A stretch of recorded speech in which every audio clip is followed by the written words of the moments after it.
In Moonglow, in 1970s Manila, a jaded police detective played by Isabel Sandoval, who, unbeknownst to her colleagues, is the mastermind behind a successful heist, is paired up with her former lover, an obsessively truth-seeking detective, to crack the very crime that she orchestrated.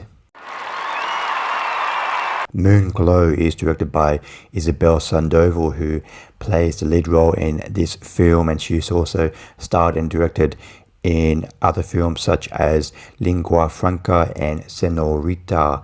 And Moonglow just debuted at the 2026 Rotterdam Film Festival in the big screen competition. Moonglow, technically, I can't fault this film at all. It really captures that 1970s Manila vibe, the setting, the cinematography is fantastic, and opening scenes of Isabel Sandoval, she's like a very femme fatale character. She's just standing in the dark, and the light from the moon is on her face, and she's smoking, and you can see just like years and years of regret on her face. And the film, I really can't fault the setting and the technical aspects of this film are just perfect. And in this film, Isabel Sandoval, she plays Dalia, this detective. She's kind of been caught up in she works for this corrupt like politician slash police chief, and she's been working with him for a long time. And when she's hired to investigate the missing cash from a safe, even though she stole herself, because the opening scene on this film is her breaking into this house and going into this safe and stealing all this money. She ends up giving this money to this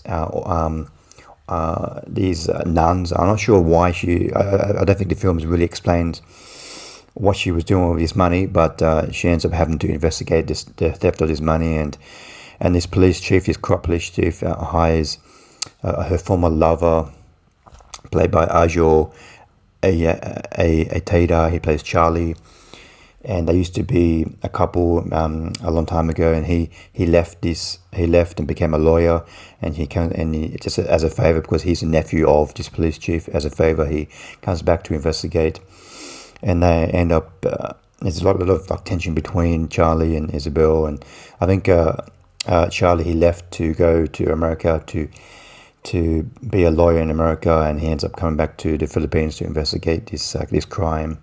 In the second half of the film, once Dahlia, she's caught up, once I think the police chief ends up finding out that it is her, and then there's a lot of like chase scenes and gunfighting, and that's really that's handled very well.